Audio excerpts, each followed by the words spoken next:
Amen, amen. Dans le précieux nom de Jésus de Nazareth. Amen, amen. J'ai prié, amen. Amen. Amen. Merci.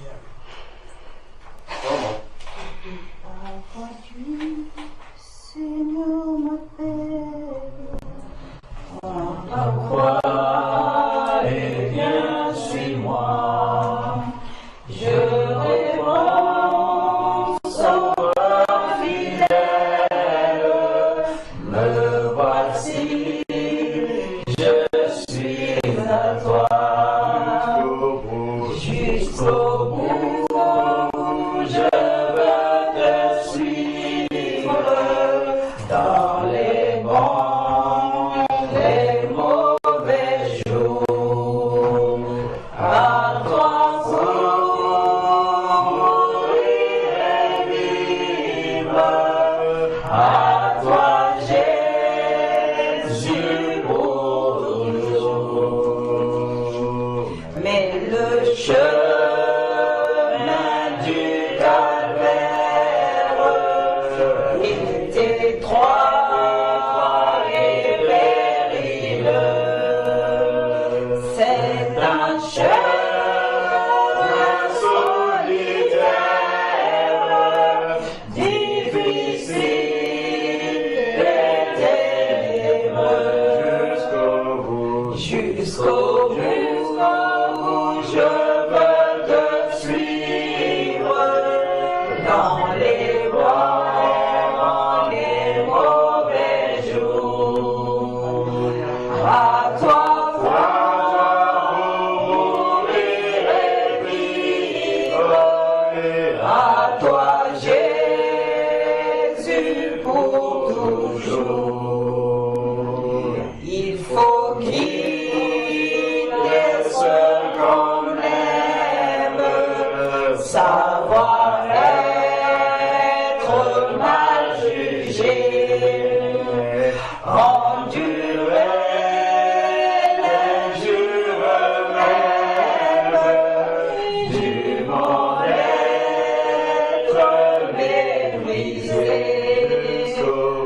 jusqu'au bout je veux te suivre dans le bon, les mauvais jours. À toi, pour mourir et vivre, à toi, Jésus, pour toujours. Lui perdre sa propre vie, consentir à n'être rien, n'avoir qu'une seule envie, aimer Jésus pour le bien. Jusqu'au bout, je veux te suivre dans les bons, les mauvais jours. À toi, pour mourir et vivre, à toi, Jésus, pour toujours. Jésus donne grâce et gloire pour le suivre à chaque pas. Avec lui, joie et victoire, paix et bonheur ici-bas. Jusqu'au bout, je veux te suivre dans les bons, les mauvais jours. À toi pour mourir et vivre, à toi Jésus pour toujours. Lui perdre sa propre vie, consentir à n'être rien, n'avoir qu'une seule envie,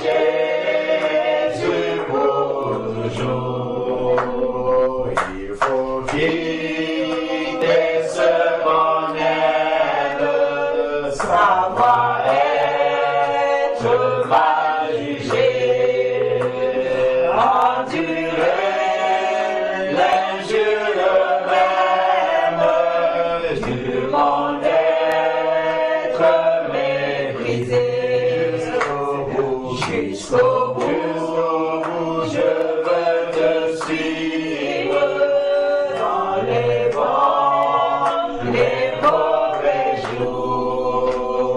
À toi pour mourir et vivre, à toi Jésus pour toujours.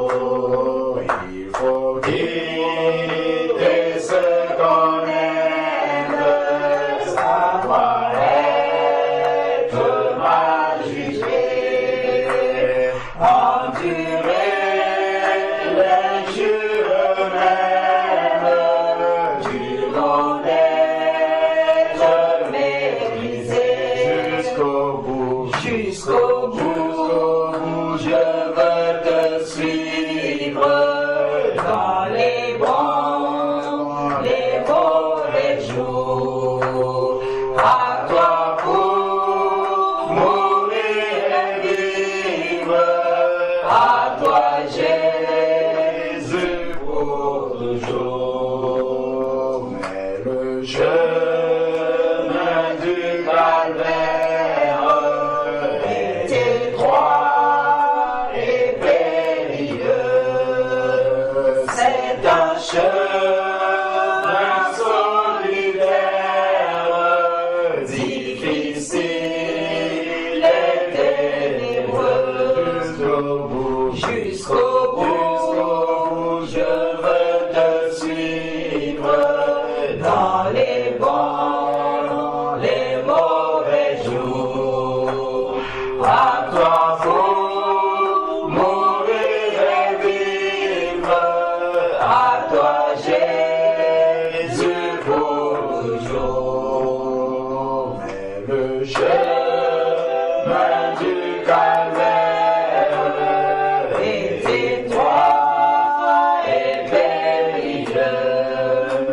C'est un chemin solitaire, difficile et ténébreux. Jusqu'au bout, je veux te suivre dans les bons, les mauvais jours. À toi pour mourir et vivre, à toi Jésus pour toujours.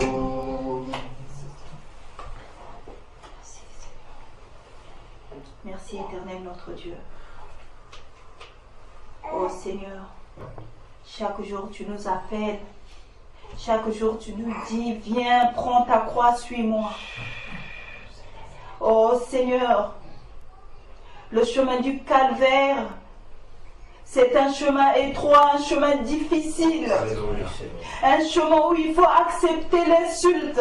Un chemin où il faut accepter d'être méprisé. Un chemin où il faut accepter d'être exclu. Un chemin où tu n'existes plus. Un chemin où tu deviens comme une poubelle sur laquelle on doit tout jeter. Et toi, tu ne dois rien dire. Oh Seigneur, rends-nous capables. Rends-nous capables, Seigneur, de pouvoir tout accepter. Tu as été giflé, tu as été insulté, on t'a craché dessus, on t'a poussé, on a tiré sur tes habits, mais tu n'as pas dit un mot. Comme un agneau qu'on emmène à l'abattoir, tu n'as pas répondu. Mais pourtant, Seigneur, nous aujourd'hui, nous n'arrivons pas à prendre cette attitude. Devant les épreuves, les persécutions, devant les personnes qui nous méprisent et qui nous insultent, nous avons tendance à retorquer. Alors que tu nous dis, tais-toi, suis-moi. Alléluia. Donne-nous, Seigneur, cette force de nous charger de notre croix. Alléluia. La vérité. Donne-nous cette force parce que tu nous as pas dit que ton chemin était facile. Oui, Seigneur. Tu ne nous as pas dit qu'il n'y aurait rien sur ton chemin. Tu nous as dit juste de prendre notre croix, de renoncer à nous-mêmes et de te suivre. Quelles que soient les épines que nous allons rencontrer, quelles que soient les montagnes qui doivent se dresser sur notre chemin, quels que soient les océans qui vont se soulever, quels que soient les vents et les tempêtes, tu nous dis accrochez-vous, marchez et suivez-moi. Donne-nous la force. Donne-nous la force, Seigneur. Sans toi, nous ne pourrons pas. Parce que le premier combat, c'est avec notre propre chair, qui nous refuse d'être brisée. Notre chair qui a peur de la souffrance. Notre chair qui a peur des insultes. Notre chair qui a peur du jugement de l'autre. Seigneur, rends-nous capables, afin que nous soyons les véritables imitateurs. Nous voulons te ressembler, Seigneur. Nous voulons apprendre à nous taire. Nous voulons apprendre à éprouver de la joie. Comme tu dis dans ta parole, soyez toujours joyeux. Amen, amen. Dans les difficultés, soyez toujours joyeux. Amen. Dans les soucis, soyez toujours joyeux. Dans les combats, soyez toujours joyeux. Amen. Quand vous avez faim, soyez toujours joyeux. Quand vous mangez, soyez toujours joyeux. Quand vous savez de quoi vous vêtir, soyez toujours joyeux. Quand vous n'avez rien à porter, soyez toujours joyeux. Parce que je suis au milieu de vous. Parce que je ne vous laisse pas. Parce que je suis toujours là auprès de Amen, vous. amen, amen, amen.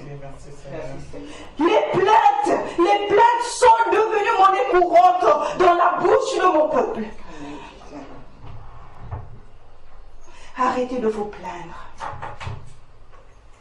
Supportez les difficultés. Supportez un peu d'injustice. Supportez d'être méprisé. Supportez d'être calomnié.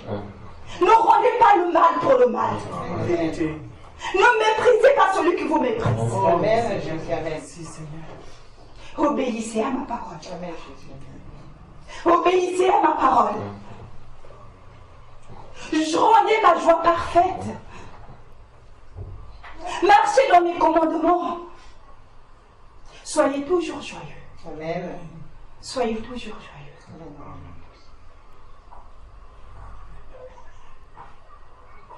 Gloire à toi, Seigneur. Je suis un Dieu de paix et de miséricorde et de gloire. Je suis un Dieu saint. Je suis un Dieu saint. Que celui qui se présente à moi soit sanctifié. Que celui qui m'invoque soit sanctifié. Élevez les mains pures. Élevez les mains pures. Adorez-moi avec sainteté, avec vérité Amen. et sincérité.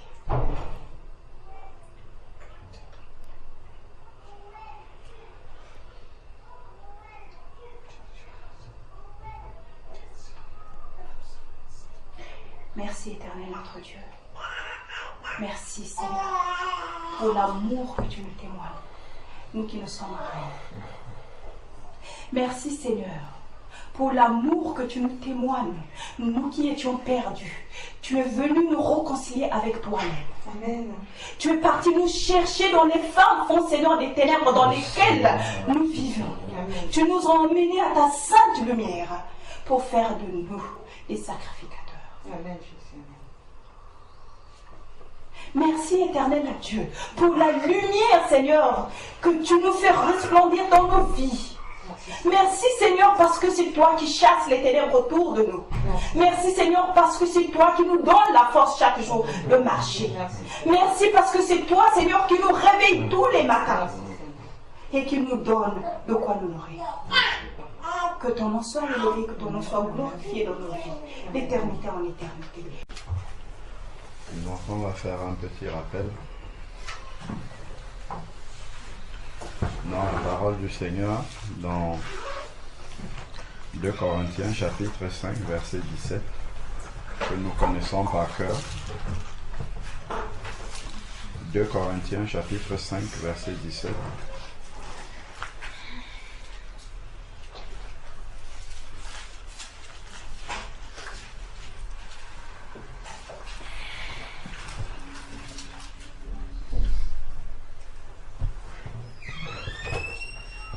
2 Corinthiens, chapitre 5, verset 17.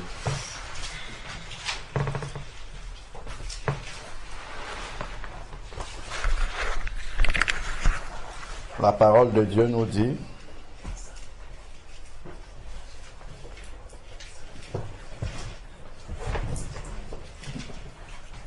si quelqu'un est en Christ,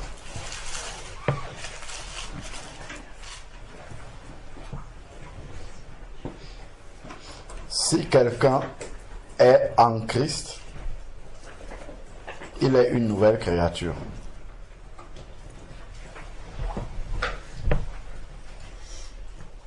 Si quelqu'un est en Christ, il est une nouvelle créature.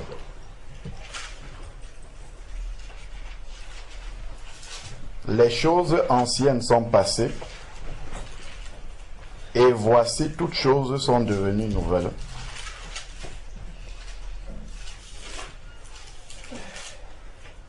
Si quelqu'un est en Christ, il est une nouvelle créature.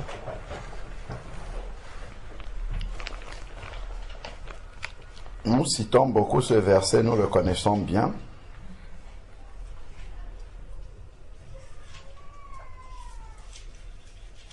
Mais il y a un problème, en fait,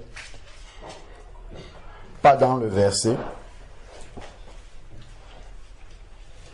mais dans la manière dont ce verset-ci se manifeste en nous. Si quelqu'un est en Christ, il est une nouvelle créature. Est-ce que réellement je peux confesser, pas devant les hommes, mais devant le Seigneur, que je suis une nouvelle créature?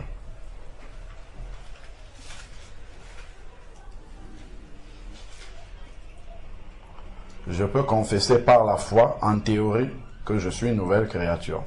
Mais est-ce que pratiquement, je peux confesser que je suis une nouvelle créature? De manière concrète, pratique, est-ce que je peux dire que je suis une nouvelle créature? Il dit: les choses anciennes sont passées. Est-ce que je peux prendre un cahier comme ça?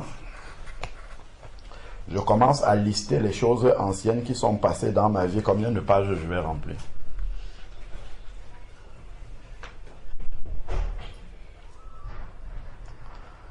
Est-ce que je peux prendre un cahier comme ça et commencer à lister les choses anciennes qui sont passées, non pas sur mon apparence extérieure, mais dans mon cœur? Est-ce que je vais pouvoir remplir une feuille? Les choses anciennes qui sont passées dans mon cœur. Parce que le Seigneur Jésus-Christ a dit une chose. Allons dans Matthieu 15. Matthieu chapitre 15.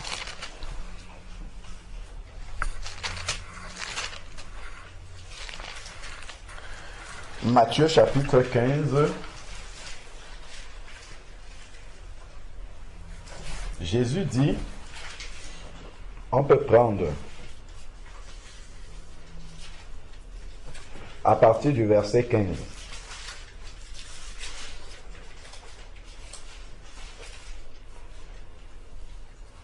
Pierre prit la parole. Matthieu 15 à partir du verset 15. Pierre prit la parole et dit: explique-nous cette parabole.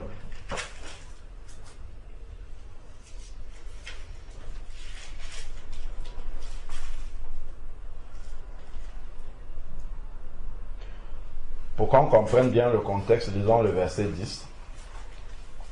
Jésus appela à lui la foule et dit: écoutez et comprenez. Donc on peut écouter sans comprendre, mais il dit écoutez et comprenez. Ce n'est pas ce qui entre dans la bouche qui rend l'homme impur, mais c'est ce qui sort de la bouche. C'est ce qui rend l'homme impur. C'est ce qui sort de la bouche. Et ça, le Seigneur va aller à l'origine pour nous montrer ce qu'il y a là. Donc, je saute toute la suite là-bas. Les pharisiens vont parler ainsi de suite. Mais le verset 15, C'est à partir de là que ça nous intéresse. Pierre prit la parole et lui dit, explique-nous cette parabole. Et Jésus lui dit, vous aussi, êtes-vous sans intelligence? Ne saisissez-vous pas que tout ce qui entre dans la bouche va dans le ventre, puis est jeté à l'écart. Mais ce qui sort de la bouche provient du cœur. Ce qui sort de la bouche provient du cœur et c'est ce qui rend l'homme impur. Car c'est du cœur que viennent les mauvaises pensées, les meurtres. Tu vas dire, je n'ai jamais tué quelqu'un. Gardons un doigt dessus et allons voir ce qu'il appelle meurtre. Matthieu chapitre 5.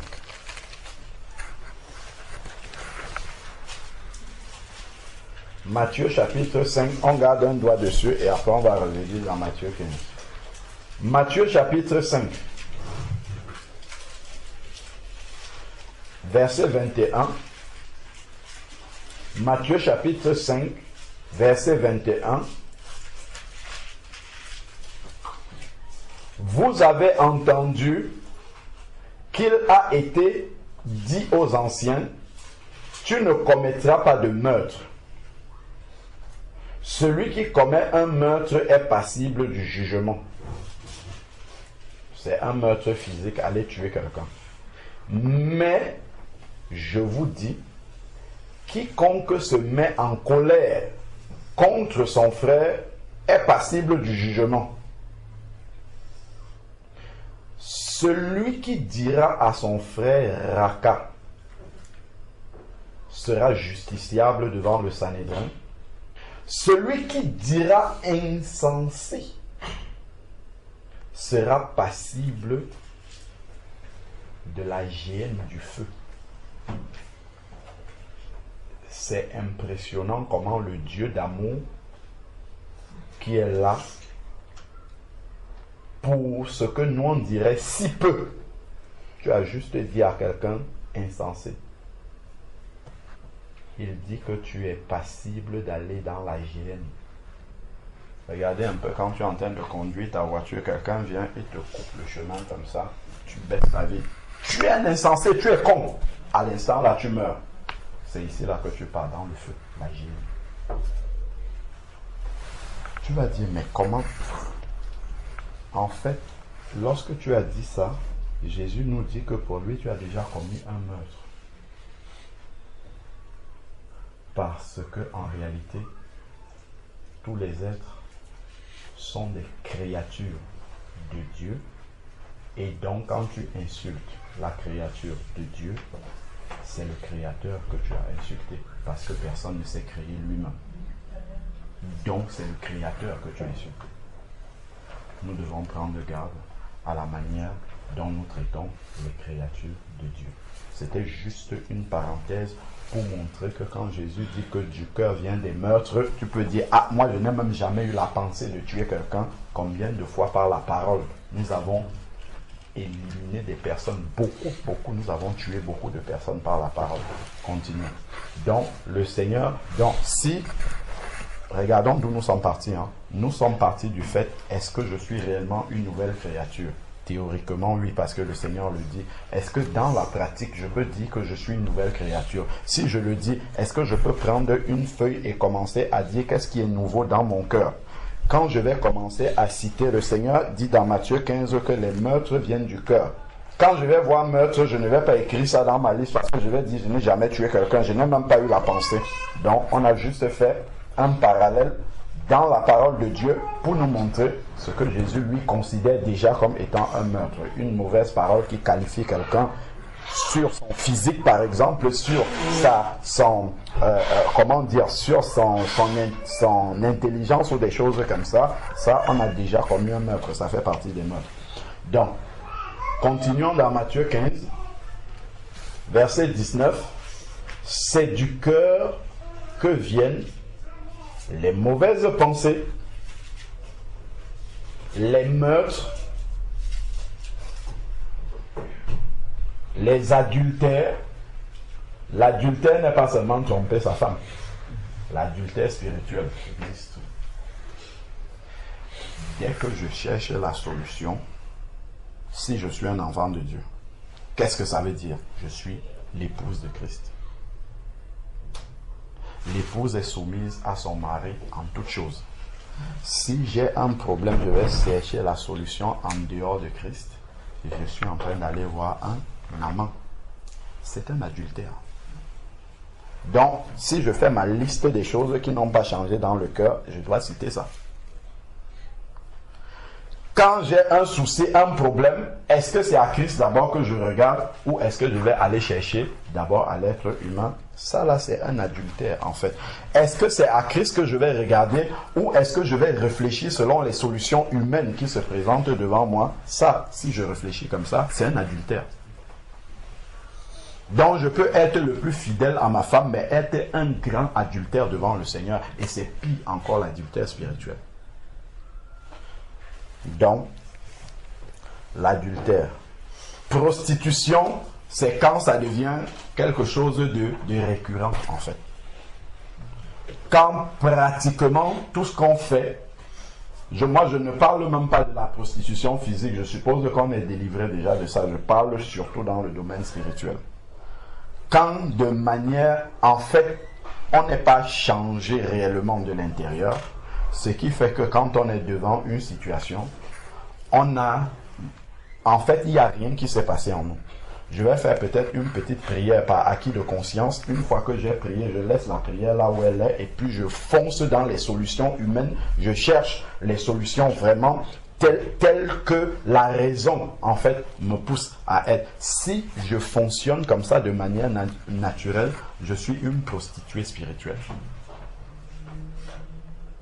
Je suis censé faire partir de l'épouse de Christ, mais je suis une épouse prostituée, en fait, parce que je ne dépends en rien de mon mari. Dès qu'il y a une situation, j'envoie une prière comme ça, là, juste pour dire que j'ai aussi prié, mais dans la pratique, je suis dans une recherche de solutions comme avant de connaître Christ. Donc, en réalité, Christ ne me sert de rien. C'est comme si je n'avais pas de mari.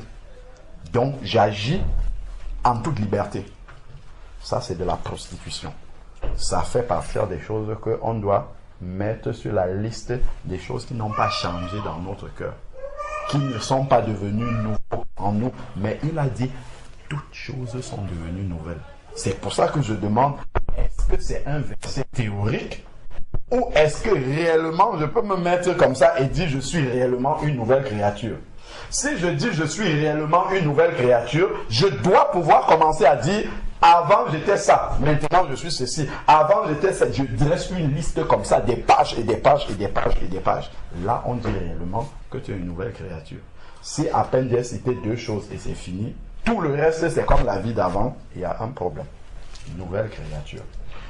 Donc ça, là on parle de nouvelle créature. Là, on a pris le centre de la nouvelle créature. C'est le cœur nouveau que nous sommes en train de voir. Ce que Jésus cite ici, là, n'a aucune place dans un cœur nouveau. Le cœur de chair, il n'y a pas de place pour ça ici. Donc, si le Seigneur, comme il dit dans Ézéchiel, chapitre 36, verset 26, où il dit qu'il nous a purifiés de toutes nos souillures, toutes nos idoles, et qu'il nous a donné un cœur nouveau, ce cœur nouveau-là est le cœur de Jésus-Christ. Il n'y a pas ce genre de choses là-dedans. Donc, si on retrouve les meurtres là-dedans, qui se manifestent par des mauvaises paroles, si on retrouve des adultères dedans qui se manifestent par le manque de confiance en Jésus-Christ et puis d'aller chercher des solutions en dehors de s'attendre à son époux, à Jésus-Christ, si on retrouve la prostitution carrément parce que c'est devenu une habitude chez nous, en fait, ce sont des choses que nous avons importé dans le cœur nouveau. Nous sommes allés prendre ça et nous avons ramené là-dedans. Allons voir un exemple. Allons dans Acte 5. Donc, souvenez-nous, on est dans Matthieu 15. On va faire un tour dans Acte 5 et puis on va revenir là et puis on va retourner dans 2 Corinthiens 5. Acte chapitre 5. Acte chapitre 5. Nous connaissons bien l'histoire d'Ananias et Saphira.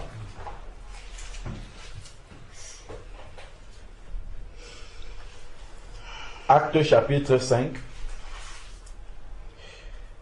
Alors, verset 1. Mais un homme du nom de Ananias et Saphira, sa femme, là nous sommes au milieu des enfants de Dieu, où tout le monde est censé avoir un cœur de chair, un cœur nouveau, le cœur de Jésus-Christ. Donc il va se passer quelque chose, mais un homme du nom d'Ananias et Saphira, sa femme, vendit une propriété et retint avec le consentement de sa femme une partie du prix. Puis il apporta l'autre partie et la déposa aux pieds des apôtres.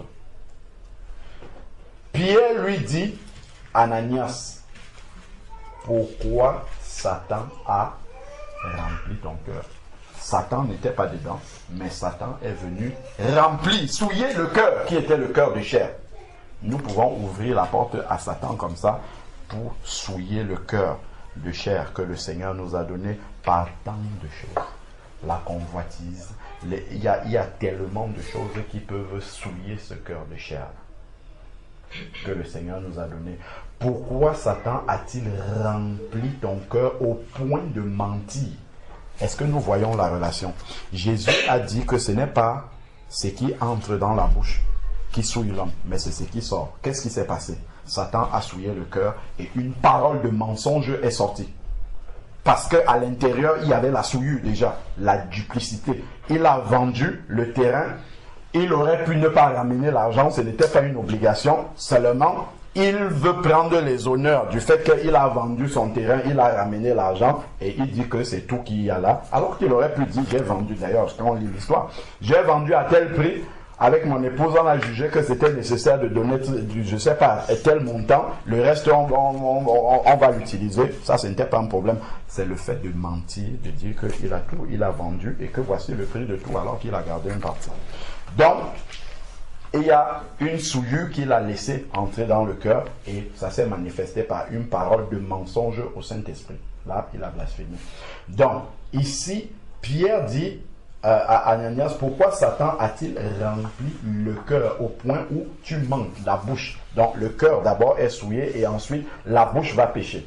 Donc au point où tu mentes au Saint-Esprit, au point de mentir au Saint-Esprit et de retenir une partie du prix du champ. Lorsque tu l'avais, ne demeurait-il pas avec toi? Et après la vente, le prix n'était-il pas à ta disposition? Il pouvait en faire ce qu'il voulait. Personne ne l'avait obligé de venir dire que c'est la somme totale qu'il a ramenée. Comment as-tu mis dans ton cœur? C'est pour ça que je dis que dans le cœur nouveau de Jésus-Christ, il n'y a pas ces choses-là dedans. Donc, si tu ne pardonnes pas, c'est toi qui as décidé de ne pas pardonner. Ce n'est pas Dieu qui a fait ça. C'est toi-même. En fait, tu es un rebelle. Tu as décidé, je ne pardonne pas à telle personne. Si tu gardes rancune à ton frère, à ta soeur, c'est toi-même qui as décidé de prendre la rancune à l'extérieur et de mettre dedans. Si tu as cristallisé une amertume, c'est toi qui as décidé de prendre ça et de mettre là dans le cœur. C'est ce qu'il est en train de nous dire ici. Tu ne vas pas dire, oh, aie pitié de moi, Seigneur, je suis rancunier. Pas du tout. C'est une mauvaise prière. C'est une prière qui n'a pas de place devant l'Éternel. C'est, Seigneur, je me repens d'être rancunier. Je sais que tu m'as donné la capacité d'avoir, de ne plus être rancunier parce que ta parole dit que toutes choses sont nouvelles en moi, dont le cœur est nouveau, dont il n'y a aucune place dans mon cœur parce que mon cœur est le cœur de Jésus-Christ. Donc il n'y a aucune place dedans pour l'amertume. Il n'y a aucune place dedans pour les mauvais désirs, pour les mauvaises convoitises. Il n'y a aucune place dans mon cœur pour tout cela. Donc si je vois ces choses-là se manifester, c'est que j'ai laissé, je suis allé prendre moi-même ces choses-là pour venir souiller le cœur nouveau. Père, je te demande pardon parce que j'ai souillé ce cœur que tu m'as donné. Et maintenant je vois la manifestation dans mes paroles, dans mes aspirations, dans les centres d'intérêt que j'ai, dans les projets que j'ai. Tout ça part du cœur. Tout ça part du cœur. Mais le cœur que Jésus lui l'a donné, c'est son cœur à lui, ce n'est pas un autre cœur. Donc, voilà comment ici, là, il lui redit encore, comment as-tu mis dans ton cœur une pareille action? Comment tu as pris une action souillée comme ça qui vient de Satan pour venir mettre cela dans le cœur nouveau? Ce n'est pas aux hommes que tu as menti, mais à Dieu. Est-ce que nous voyons? Ce qui sort de ma bouche peut être une belle parole. Mon frère, ma soeur, que Dieu te bénisse abondamment. Dans le cœur, je dis, ça c'est même qui ça? Je médite le mal dans le cœur. Mon frère, ma soeur, ça se voit à l'extérieur. Mais Dieu regarde qu'est-ce qu'il y a là dans le cœur. Est-ce que c'est l'amour qui pousse ça? Ou est-ce qu'il y a autre chose? Donc c'est ce qui est dans le cœur. Ici là, il dit, ce n'est pas aux hommes que tu as menti. Pourquoi? Parce que ce que les hommes ont entendu, c'est une parole qui a l'air vraie. Mais le mensonge est dans le cœur, en fait. Donc Dieu a vu, il a exposé ce qui est dans le cœur. Donc Dieu voit ce qu'il y a dans ce cœur nouveau qu'il nous a donné. Ce cœur nouveau là, il est exposé devant Dieu. Donc ici là, nous voyons, Ananias entendit ces paroles et expira immédiatement. Combien il est important de purifier son cœur. Dès qu'une mauvaise pensée vient, on doit passer le temps avec le balai spirituel sur le cœur. Parce que dès que ce cœur-là, qui est un cœur de chair, dès qu'il commence à être souillé, ça va provoquer immédiatement le péché d'une manière ou d'une autre, que ça soit dans la pensée, que ça soit dans les actes, que ça soit dans la parole, que ça va souiller le reste du corps.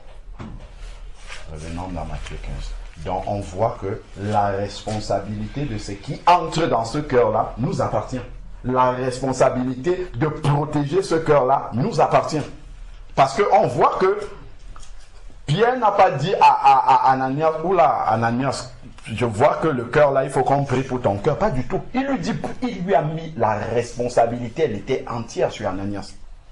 Parce que Ananias est un enfant de Dieu. Donc il a reçu un nouveau cœur, qui est le cœur de Jésus-Christ. Et dans le cœur de Jésus-Christ, il n'y a pas la place pour tout ça là-dedans. Donc c'est lui-même qui a importé ces choses-là dans son cœur. Donc il est responsable devant Dieu. On voit que là, il n'y a pas eu de miséricorde. Dieu a frappé, il est parti directement.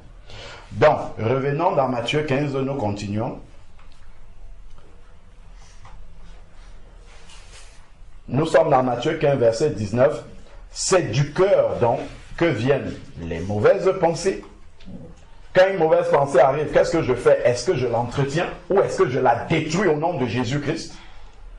Voilà déjà la première chose. Les meurtres, on a vu les adultères, prostitution, les vols, les faux témoignages, les blasphèmes.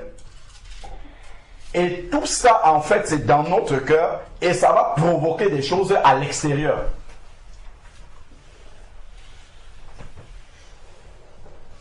Ça va provoquer le péché à l'extérieur. Voilà ce qui souille l'homme.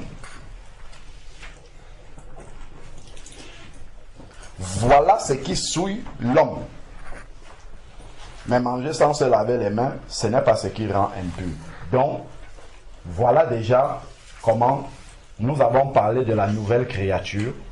Nous disons qu'il faut venir. Le centre principal, c'est le cœur. Qu'est-ce qu'il y a là-dedans?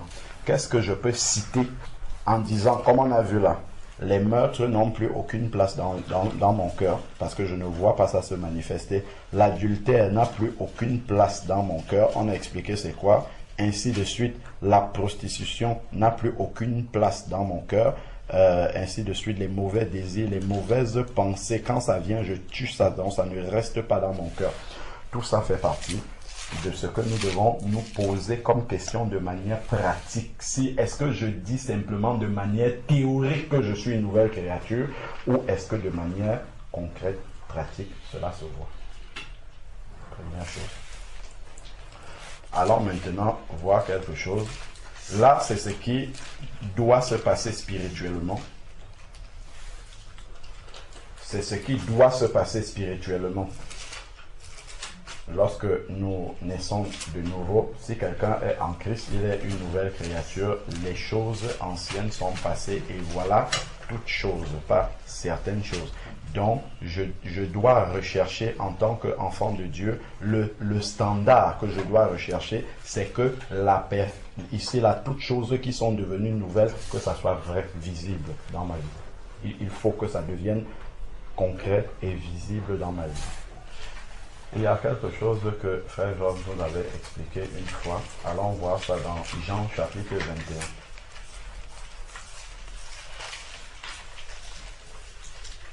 Jean chapitre 21.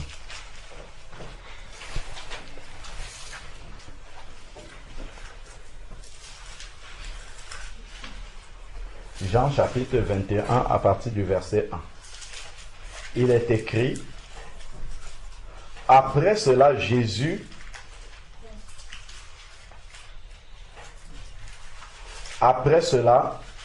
se manifesta encore aux disciples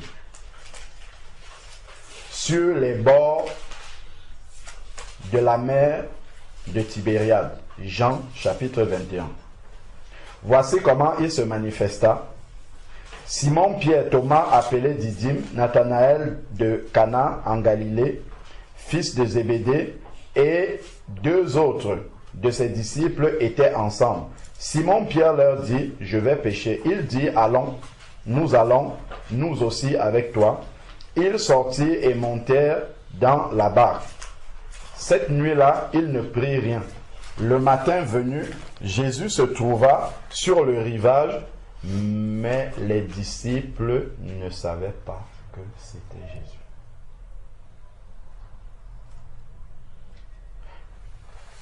Comment Jésus a passé au moins 3 ans et demi avec eux, mais ils ne reconnaissent pas que c'était Jésus.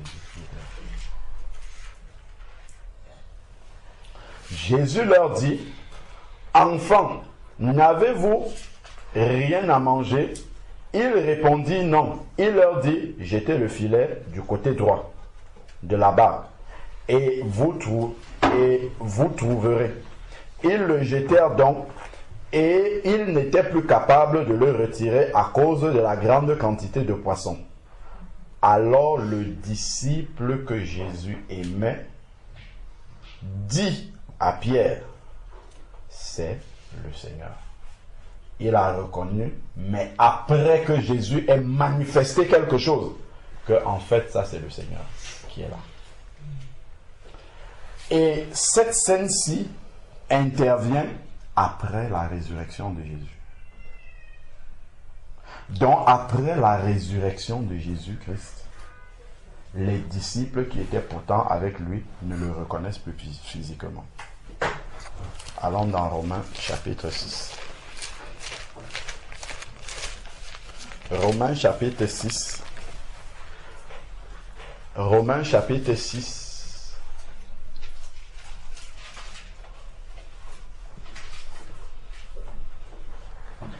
Qu'est-ce qui s'est passé pour que les disciples ne reconnaissent plus Jésus-Christ?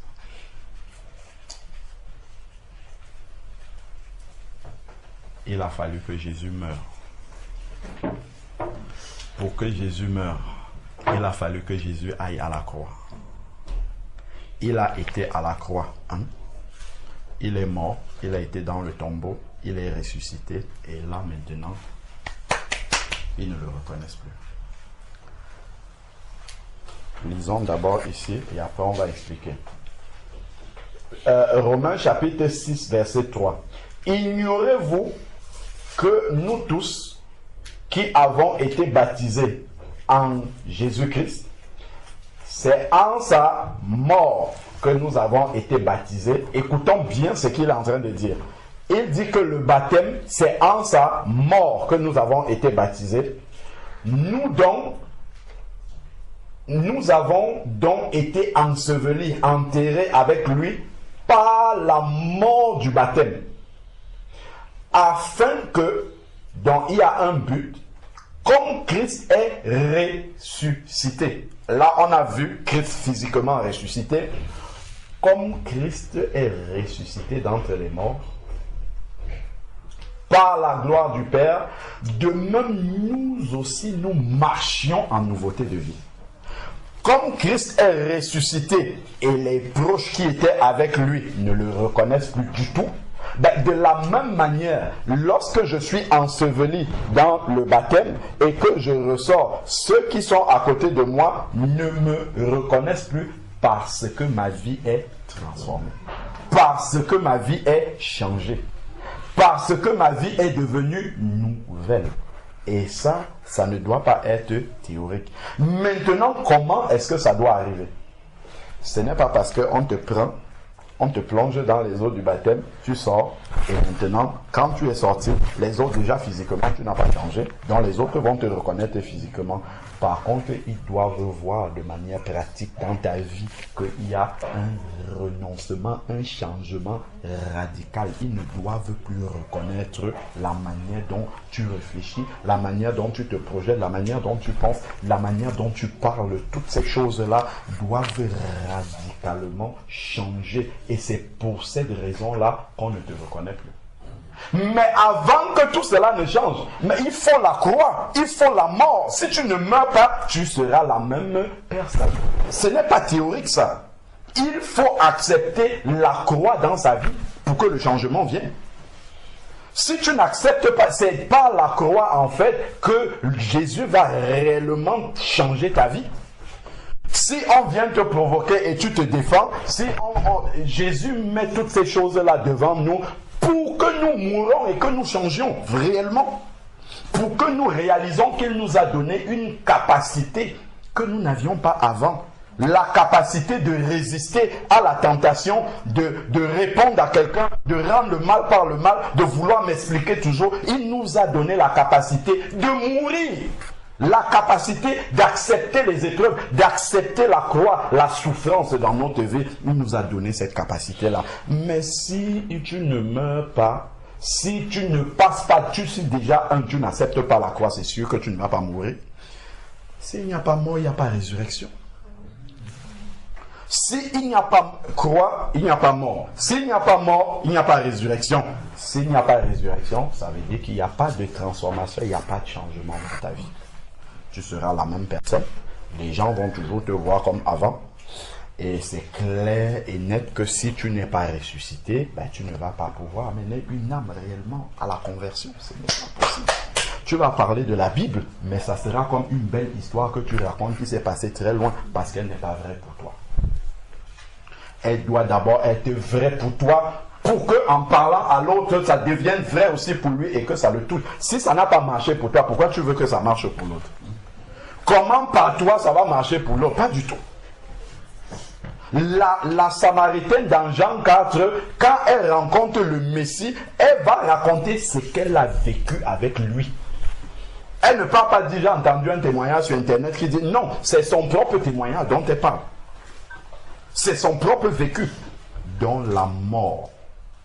La mort est la base du changement. La croix est la base du changement. Et comme le Seigneur dit que si quelqu'un est en Christ, il est une nouvelle créature. Et nous avons compris que pour devenir une nouvelle créature, il faut être ressuscité. Pour être ressuscité, il faut être mort. Pour être mort, il faut passer par la croix. Voilà pourquoi dès le début, Jésus, avant de nous dire que tu es une nouvelle créature, il prévient déjà avant. Matthieu chapitre 16, verset 24. Ou bien prenons Luc 14, c'est mieux. Prenons Luc chapitre 14. Luc chapitre 14, à partir du verset 25. Luc chapitre 14, à partir du verset 25. De grandes foules faisaient route avec Jésus. Il y a beaucoup de personnes. Les catholiques suivent Jésus, les témoins de Jéhovah suivent Jésus, les mormons suivent Jésus. Il y a beaucoup de personnes, même l'église de maison suit Jésus, les dénominations suivent Jésus, tout le monde suit Jésus. En tout cas, beaucoup de personnes suivent Jésus. Il y a ceux qui ne suivent pas Jésus, mais beaucoup de personnes suivent Jésus. Bon, Jésus ne repousse pas ceux qui viennent le suivre. Mais regardons ce qu'il va faire. Donc, de grandes foules suivent Jésus. Si c'était un parti politique, Jésus, le responsable du parti politique, serait très content qu'il a des masses et des masses qui le suivent. Mais regardons ce qu'il va faire.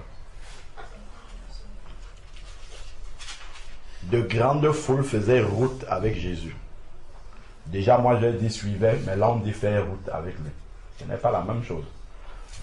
Nous pouvons faire route comme ça ensemble. Ça veut dire, tu marches à côté de moi, je marche ensemble. On descend d'ici ensemble. Et il y a d'ailleurs, on va prendre l'exemple concret. Quand on finit les réunions ici, qu'est-ce qui se passe? Nous prenons l'ascenseur ensemble, là, mais est-ce qu'on va dans les mêmes maisons? Ah, pas du tout. On fait route ensemble dans l'ascenseur. Dès qu'on va arriver là, chacun va prendre un chemin différent. Donc, les voici des personnes qui font route avec Jésus, mais ne vont pas au même endroit que Jésus.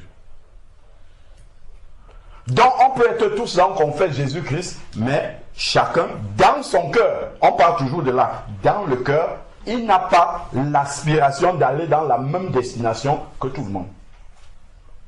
Il n'est pas décidé, en fait c'est ça, la vraie raison, c'est qu'il n'est pas décidé à aller jusqu'au bout, au terminus que Jésus-Christ a dit.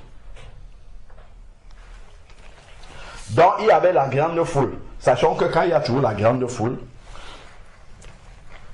le Seigneur va venir déposer le critère qui va définir ceux qui le suivent et ceux qui sont juste là pour la figuration. Même au milieu de l'église, le Seigneur va toujours venir tamiser. Ça peut être les épreuves qui vont tamiser, ça peut être une situation. Le Seigneur laisse arriver ça dans l'église. On voit les cœurs se révèlent, les gens se divisent, ainsi de suite. En fait, le Seigneur, c'est des tamis en fait que Dieu fait. Et à la fin, il restera juste 12 disciples. Il y avait beaucoup comme ça au début. À la fin, il restera juste les 12 qui étaient là encore après, avant la mort de Jésus. Il y a encore un qui est sorti, ils sont restés 11. Sur tous les milliers et les milliers qui suivaient Jésus-Christ. Donc ici, des foules faisaient route avec Jésus-Christ. Il se retourna et dit, là, il va donner une parole qui fait la sélection. Il se retourna et dit, il y a un message comme ça qui est public, quand on prêche comme ça. Ensuite, maintenant, chacun doit vivre ce message-là personnellement, dans son intimité, dans sa pratique quotidienne personnelle avec le Seigneur Jésus-Christ. C'est là où il va. Ce n'est pas parce que tout le monde va dire Amen là que Jésus-Christ va dire c'est bon, tout le monde a compris. C'est quand Jésus va amener ce que nous allons dire là, dans une situation pratique de ta vie, concrète, où tu seras seul devant cette situation-là. Qu'est-ce que tu vas dire?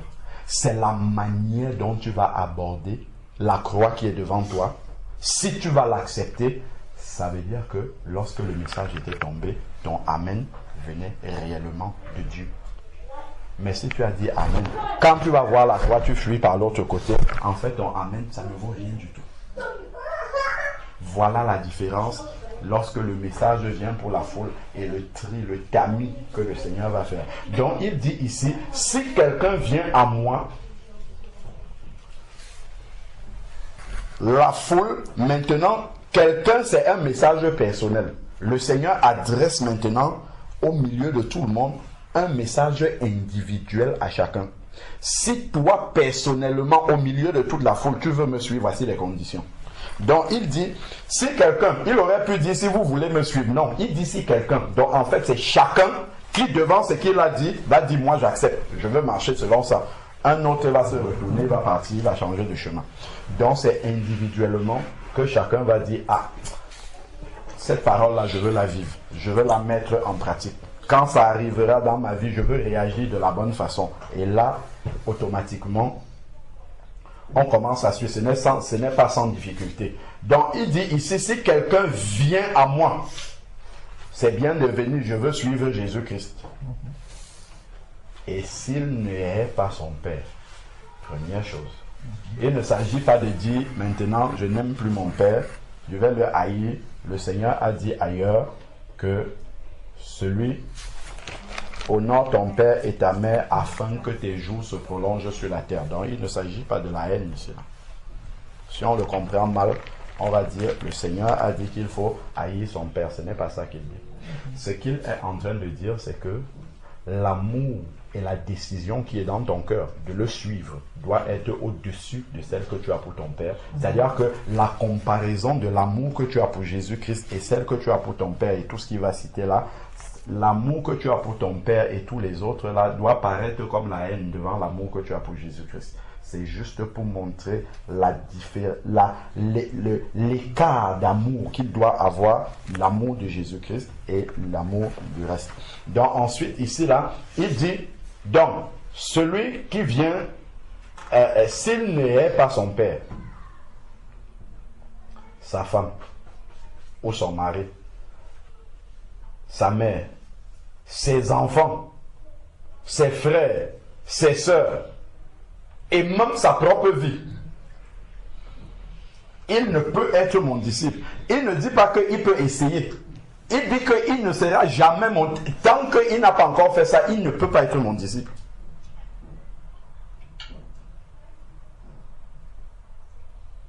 Ça veut dire quoi? Ça veut dire qu'en fait, quand tu t'engages avec Jésus-Christ, tu dois être prêt. Si, pour une question d'obéissance à la parole de Dieu, si tu dois te mettre à dos ton père, ta mère, ta femme, tes enfants, tes frères, tes sœurs, il faut que tu sois prêt à ça. Si tu n'es pas décidé à ça, va d'abord résoudre ce problème-là avant de dire je viens suivre Jésus-Christ. Ça, il prévient déjà sur le compromis. Si tu n'as pas résolu ça, en fait, tu vas aller de compromis en compromis. Si tu as compris une vérité de la parole de Dieu et que tu ne peux pas l'assumer au travail, à gauche, à droite, ainsi de suite, il y aura un problème. En fait, tu ne pourras pas suivre Jésus-Christ. Parce que tu seras toujours obligé de couper ta croix. Couper, c'est le compromis en fait. À chaque fois, tu vas toujours, est-ce qu'on est obligé de faire ça? Le Seigneur a quand même dit d'aimer son Père, donc je ne vais pas le froisser, je ne vais pas... Là, en fait, tu ne pourras pas être un vrai disciple de Jésus-Christ. Mais si on parle de disciple, en fait, ta vie ne pourra pas être transformée. Ça sera une succession de petites améliorations de ton ancienne vie. Ce n'est pas ça la nouvelle vie, en fait. La nouvelle vie, c'est quelque chose de radicalement différent de l'ancienne. C'est pour ça qu'on parle de la mort. Il n'y a pas de... Il n'y a pas d'autre comparaison que l'on puisse faire pour montrer vraiment le changement. C'est pour ça que le Seigneur parle de la mort. Il faut d'abord mourir complètement. L'ancienne personne doit être totalement morte. Quand tu regardes aujourd'hui, par exemple, le programme que tu as dans une semaine ou dans un week-end, par rapport à quand tu ne connaissais pas le Seigneur, qu'est-ce qui change?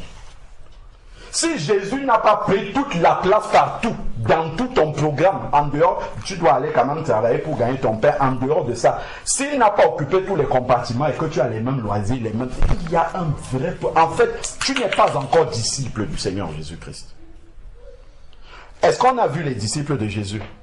Quand il vient dans Matthieu 4, il trouve Pierre et André. Il dit, suivez-moi. Pierre et André, c'était des pécheurs. Qu'est-ce qu'ils ont fait? Ils ont déposé leur filet.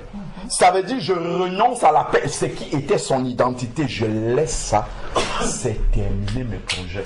Terminer mes projets. Quand la sœur demandait la dernière fois la carrière professionnelle, ça n'existe plus pour Jésus, que c'est terminé complètement. J'oublie ma carrière. Le travail devient pour moi un gagne-pain pour nourrir ma famille. Point à la ligne. Parce que tu ne peux pas suivre deux lièvres à la fois. Le Seigneur l'a dit.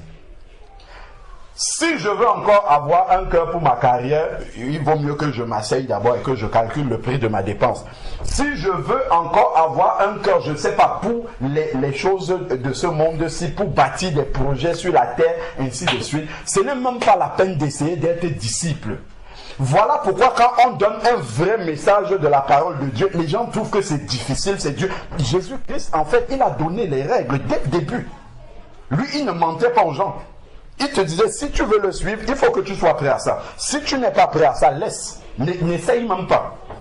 Parce que tu vas essayer, ça va être de l'à peu près. En fait, il n'y a pas de moitié disciple. C'est soit tu es disciple, soit tu ne l'es pas. Pour lui, c'est ça. Ce n'est pas je suis un peu disciple et de temps en temps un peu avec autre chose. Non, pas du tout. C'est soit tu es disciple. Maintenant, on utilise des expressions qu'on ne voit pas dans la Bible. Un vrai chrétien, c'est ceci.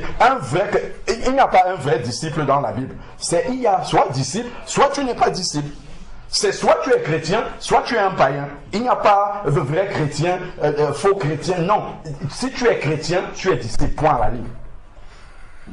C'est ce que la Bible enseigne.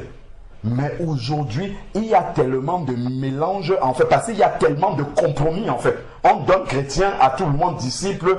Bon, d'ici, on n'utilise même pas chrétien. Tout, c'est tellement, tu vois quelqu'un a sa vie complètement engluée dans le monde. On dit, voilà un chrétien. C'est quoi chrétien? Regardez les disciples. Les disciples ont abandonné radicalement leur vie. Ils n'avaient plus de vie, en fait. C'est pour ça qu'il dit, même sa propre vie. Quand il parle de la propre vie, ce n'est pas que tu vas aller mourir là dehors pour dire que tu suis Jésus-Christ. Le temps, c'est une chose importante. En fait, tu n'as plus de temps pour toi, c'est terminé. Le temps que tu as, quand tu te lèves, Seigneur, aujourd'hui, je ne pars pas travailler. Qu'est-ce que tu attends de moi cette journée? Qu'est-ce qui va glorifier ton nom maintenant dans la journée, ce qui va commencer? Je suis à ta disposition. Le Seigneur va dire, appelle Sœur Irène. Sœur Irène, est-ce qu'on peut aller faire ça? Va rendre visite à tel malade. Va prier avec telle autre personne. Ou bien mets-toi en prière maintenant. C'est ça la vie du disciple en fait. Si nous avons une autre vie, nous ne sommes pas disciples. Si je me lève, je pense d'abord, je vais aller, je ne sais pas, aller... toutes les préoccupations que nous, oui, bien sûr, il faut aller à un moment faire les courses. Mais ça doit être une parenthèse dans la vie d'un disciple. Ça ne doit pas être la vie du disciple en fait.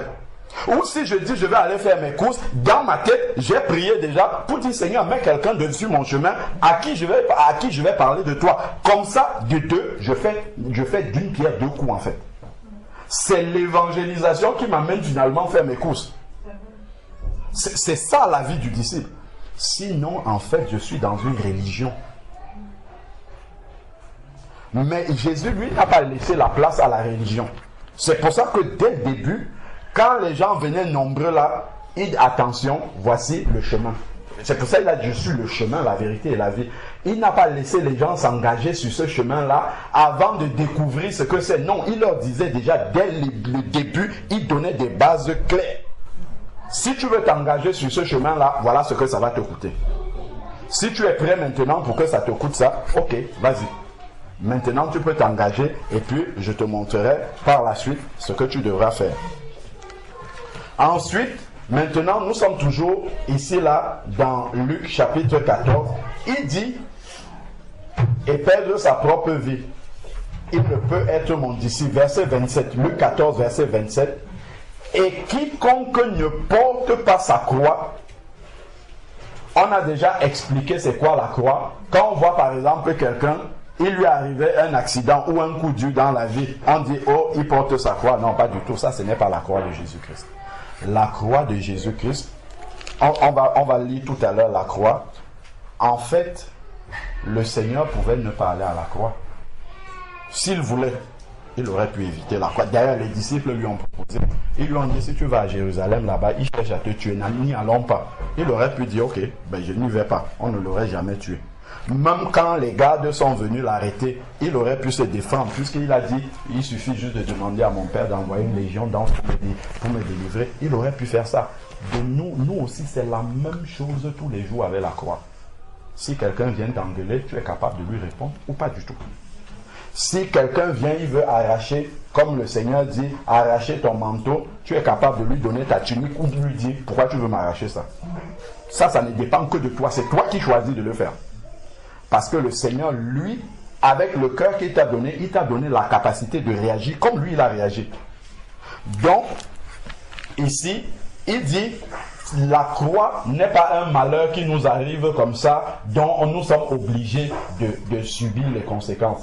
La croix, c'est une souffrance volontaire que nous acceptons de subir pour le nom de Jésus. C'est une souffrance volontaire que nous acceptons dans notre vie parce que nous sommes disciples de Jésus-Christ. C'est ça la croix. Si je ne souffre pas parce que je suis disciple de Jésus, ce n'est pas une souffrance que quelqu'un vient m'imposer. Si je ne souffre pas parce que je suis disciple de Jésus, ça veut dire simplement que je ne le suis pas. C'est ça que ça veut dire. Ça veut dire que je ne suis pas disciple de Jésus. Celui qui n'est pas disciple de Jésus, il n'a aucune souffrance en fait à subir. Mais c'est le fait d'être disciple de Jésus, c'est ça qui va amener la souffrance dans ta vie. Donc il dit ici, quiconque ne porte sa croix et ne me suit. Donc, ce n'est pas que quand la souffrance sera là, j'abandonne d'abord Jésus-Christ en me lamentant sur cette souffrance que j'ai acceptée. Parce qu'on peut accepter la souffrance et ça pèse tellement qu'on passe le temps à murmurer. Murmurer, pourquoi moi? Pourquoi c'est ceci? Pourquoi c'est... En fait, là encore, je ne suis pas d'ici. Parce qu'il dit, tu as porté la croix, donc tu as accepté la souffrance et tu le suis. Donc tu as accepté ça et tu continues à le glorifier. C'est ça que ça veut dire. Hein?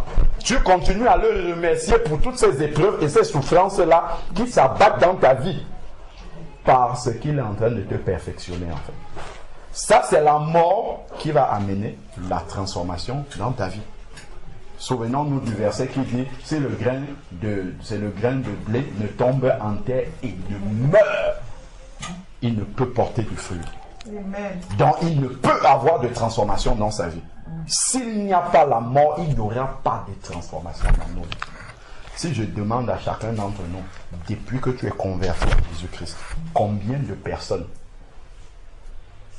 sans que tu mousses beaucoup, combien de personnes ont vu ton changement et ils sont venus à toi, ou bien t'ont entendu parler, ils sont venus parce que ils ont senti qu'il y a quelque chose qu'ils n'ont pas. Ils sont venus. Combien de personnes? Est-ce que tu peux lister combien de personnes? S'il n'y a personne, il y a un problème, mes frères. Mais s'il y a un vrai problème. Quand les gens entendaient Jésus-Christ, ils le suivaient directement. Quand les gens voyaient sa vie, ils le suivaient directement. Qui a vu ta vie et il a commencé à te suivre? Qui a vu ta vie et il a commencé à t'intéresser? Il a commencé à s'intéresser parce qu'il voyait quelque chose de différent. C'est des questions qu'on doit se poser. Quand je dis je suis une nouvelle créature, ça me ramène à ça concrètement. Je dois me poser ce genre de questions-là. Si je prends ma famille par exemple, je prends un lambda à gauche, droite, 4, 5, je dis, dites-moi, vous m'avez connu avant que je ne sois converti et maintenant, est-ce qu'il y a une différence? S'il commence à réfléchir, c'est qu'il y a un problème. Si on prend un membre de ma famille, immédiatement, le membre de la famille doit dire, je ne sais, est-ce que toi tu sais ce qui s'est passé dans sa vie? Parce que nous, on ne comprend plus, on dirait qu'il a perdu la tête ou il est devenu fou. C'est ça en fait qui doit nature. Même dans la famille de Jésus, c'était ça. Quand il est arrivé à Nazareth, qu'est-ce qu'on disait? N'est-ce pas le fils de Joseph, de Marie, ainsi de suite? D'où lui viennent ces paroles-là? Parce qu'on ne le reconnaissait pas. Là où il a grandi, on ne le reconnaissait pas. Dès qu'il est entré dans le ministère, on ne reconnaissait pas ce qui s'est passé. On ne comprenait pas, autant pour moi, ce qui s'est passé dans sa vie. Mais s'il faut que ma famille réfléchisse d'abord pour dire, bon, on dirait qu'il est un peu différent qu'avant, mais bon, je ne sais pas exactement c'est quoi qui a changé. Il faut peut-être que j'aille rester quelques jours avec lui, peut-être je vais le voir, peut-être trop prier ou trop ceci, mais quand il vient avec nous, il parle toujours comme avant, on parle toujours des choses d'avant, et ainsi de suite. Il est toujours au milieu de nous comme avant. Faisons attention à ça. Nous devons avoir des indications claires qui ne nous mentent pas à nous-mêmes que notre vie est nouvelle.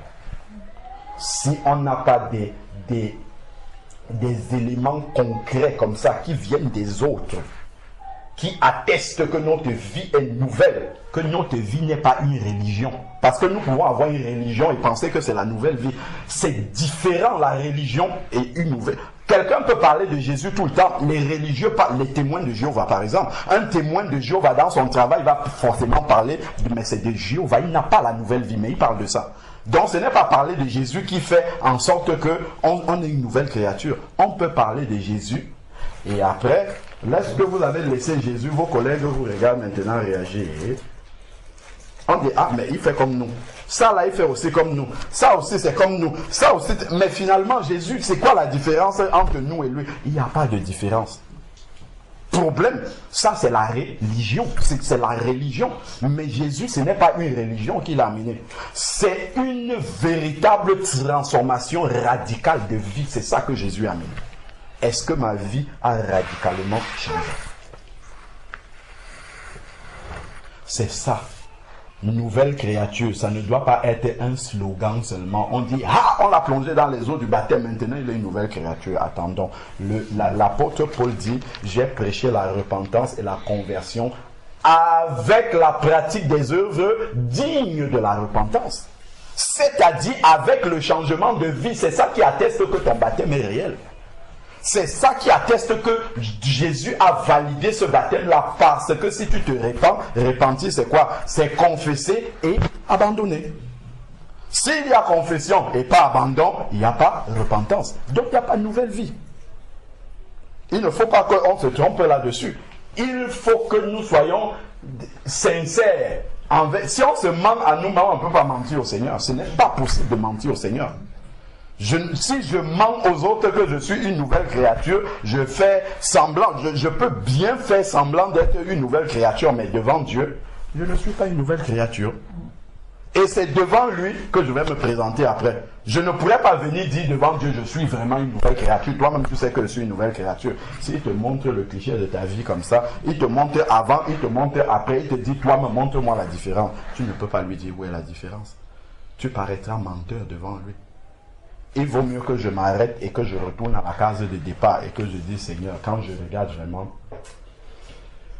je croyais que te suivre, c'était juste changer 2-3 choses dans ma vie et je n'avais pas compris que la conversion, c'est, quand pas converti, c'est un demi-tour complet sur sa vie, c'est 180 degrés. Je change de direction totalement. Totalement. Regarde simplement comment tu utilises ton temps.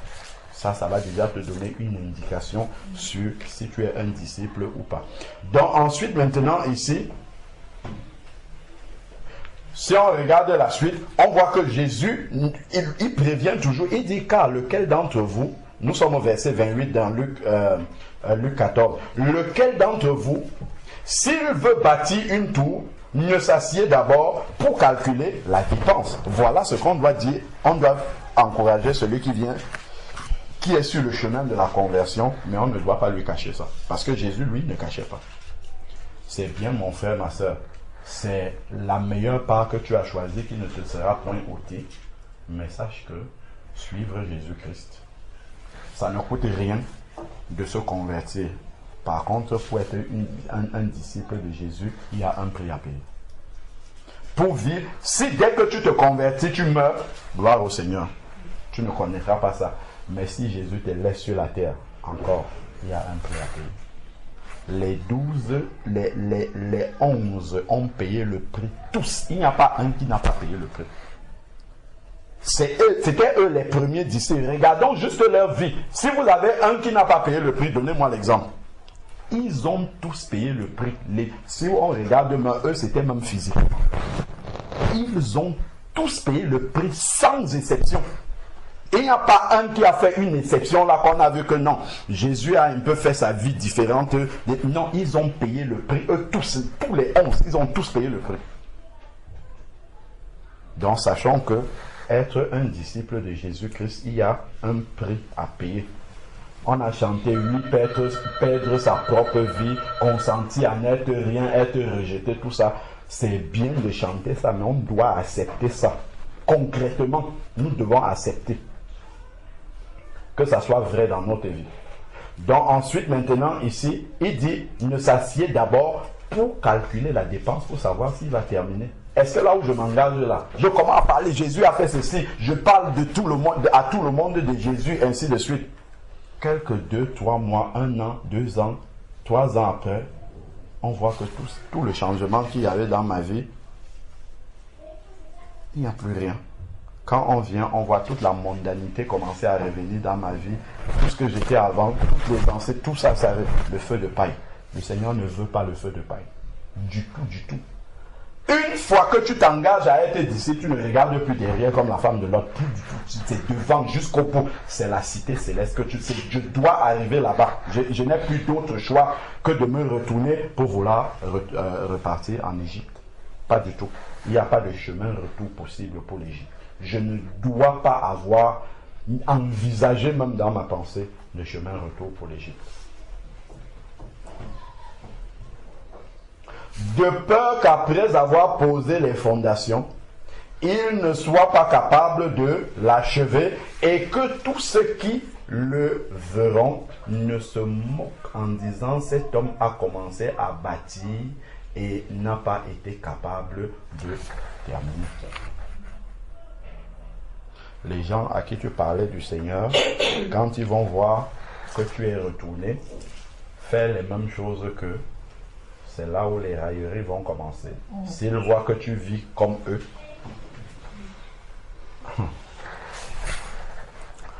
je nous assure en fait que partout où nous sommes, le Seigneur va toujours faire quelque chose pour nous montrer en fait que tout ce qu'on peut faire, on ne peut pas se cacher en fait. Il y a une situation qui s'est passée au travail. Il y a les traités d'évangélisation du billet de 50 €. J'avais donné ça à mes collègues. Là, il y a une de mes collègues qui va se marier. Et il y a un autre qui me dit, il faut que tu envoies un mail à tout le monde pour qu'on cotise. Moi, intérieurement, je ne veux pas prendre la responsabilité de faire ça. Parce que je sais qu'après avoir cotisé, on va aller acheter quelque chose que moi personnellement, c'est pas quelque chose que j'aurais souhaité. Donc, je ne veux pas participer de cette façon-là. Je vais l'aider d'une autre façon. Et là, quand je dis à mon collègue, non, je ne prends pas la responsabilité de faire ça. Il me dit, donc, tu n'es pas charitable. Je dis, non, moi, je l'exprime de manière différente. Il dit, les billets que tu distribuais là, c'est là où je me rends compte que, en fait, depuis que j'ai donné les billets, il observe la manière dont je... Et dès qu'il voit la faille qui ressemble à quelque chose qui manque d'amour, il met le doigt dessus. Donc, il nous regarde. Si tu viens, tu dis que tu es chrétien. Si tu viens, tu parles de Jésus-Christ. Ton témoignage, ils vont scruter ça. C'est même ça, en fait, ils vont scruter. C'est dès que tu vas faire le faux pas, on va te dire là, tu as fait. C'est là où tu sens, en fait, tu comprends que tu ne peux pas te cacher. Si tu dis que tu es chrétien, on doit voir la différence. Donc, si on te prend au piège, enfin, pas au piège, si on te prend dans l'erreur, dans le contre-témoignage, et que ce contre-témoignage-là est vrai, donc, sachant que être chrétien, c'est une responsabilité. Quand on témoigne là, après, il y a la vie qui doit venir avec. La vie conforme à la vie du disciple doit suivre. Même le païen, quand tu fais ce qui n'est pas du disciple, le païen même peut dire, ça là c'est comme nous. Et Dieu permettra qu'il te dise ça. En fait, c'est Dieu qui est en train de te parler par un païen. C'est Dieu qui est en train de te parler par un païen en te disant que l'ampoule qui veut éclairer ici que tu as là, elle est grillée. Il faut que tu ailles remplacer. Le témoignage, le sel que tu veux être là est souillé. Le sel là ne donne pas de goût ici là. Il faut que tu changes. Donc il faut qu'on soit vigilant. Quand tu parles, il faut que le témoignage suive. Parce que c'est déjà la parole de Dieu. La parole de Dieu dit que celui qui s'est repenti doit produire le fruit digne de la repentance. Donc s'il n'y a pas le fruit digne de la repentance, Dieu passera même pas des païens, même pas tes propres enfants pour te rappeler. Ça là c'est mauvais. Ça là, ça ne ressemble pas aux chrétiens. Ça ne ressemble pas à la parole de Dieu dont tu parles là. Ça là, ça ne ressemble pas à ça. Donc le Seigneur utilisera tous ces moyens-là pour nous rappeler que, attention, il y a un décalage entre la parole de Dieu qui sort de ta bouche, le témoignage de Jésus-Christ que tu donnes et ce que tu pratiques concrètement. Donc nous devons savoir que être chrétien, c'est vivre une vie nouvelle.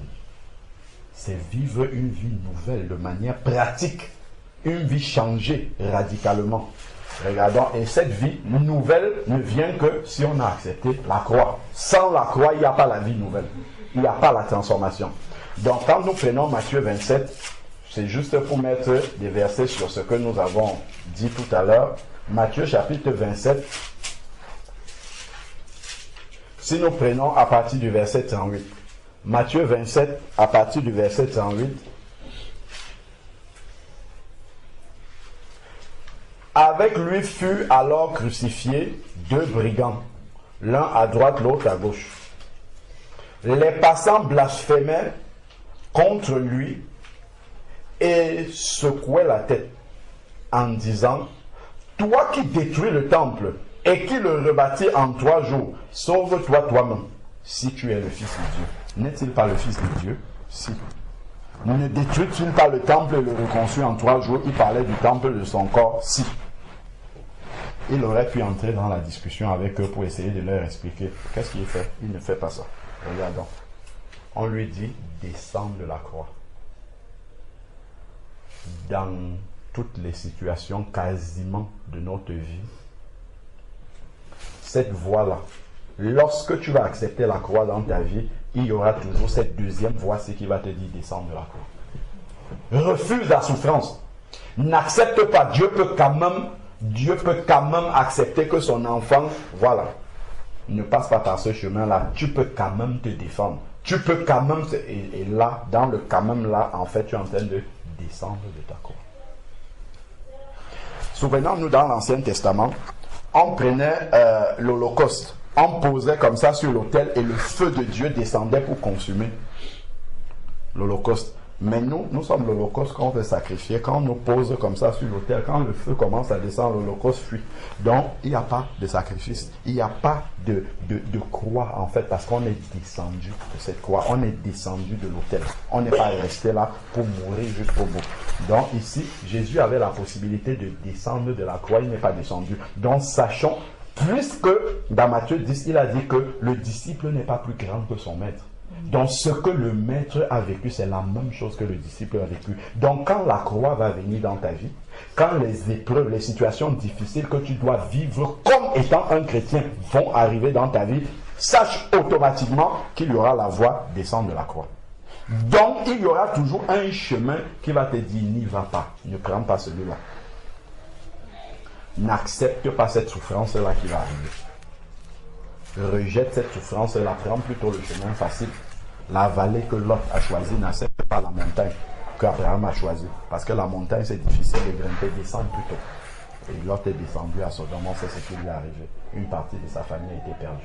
Les principaux sacrificateurs, verset 41, avec les scribes et les anciens, se moquaient en disant: donc on va se moquer de toi. Donc ça, ce n'est pas nouveau. Si on se moque de toi et tu te plains, en fait, c'est que tu n'as pas compris que le disciple, on doit se moquer de lui.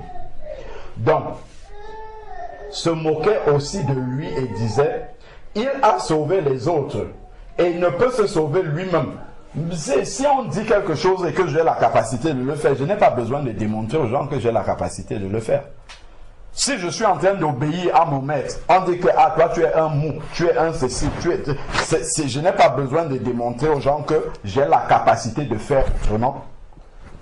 Parce que mon obéissance, elle est intérieure. C'est un sacrifice que je suis en train d'offrir au maître. Donc je n'ai pas besoin d'extérioriser, de montrer autre chose, que je suis capable de faire autre chose. Je reste tranquillement, j'encaisse et à la fin, quand les autres seront en train de se moquer que je n'ai pas réagi ou que je n'ai pas réagi comme le monde réagit, comme les autres réagissent, moi, devant cette moquerie-là, je vais me réjouir dans mon cœur parce que je sais que devant le Seigneur, j'ai réussi l'épreuve. Ce qui est l'échec devant les hommes est une grande réussite devant le Seigneur. Quand l'enfant de Dieu a réussi à se retenir et n'est pas tombé dans la médisance, qui est par exemple au milieu de colère, il parle de sujets, il rigole des choses qui ne glorifient pas Dieu et tout, et toi tu es concentré dans autre chose, tu ne participes pas à ça. On va te lancer des vannes, des choses comme ça pour te sortir de là et t'amener à réagir, mais tu restes serein. Après on va commencer à dire des choses sur toi, tu dois te réjouir à ce moment parce que tu as réussi l'épreuve. c'est aussi une manière de te dire descends de ta croix. Descends de ta croix, entre dans les conversations vulgaires, ainsi de suite comme ça. Au passage, Satan va souiller ta robe également.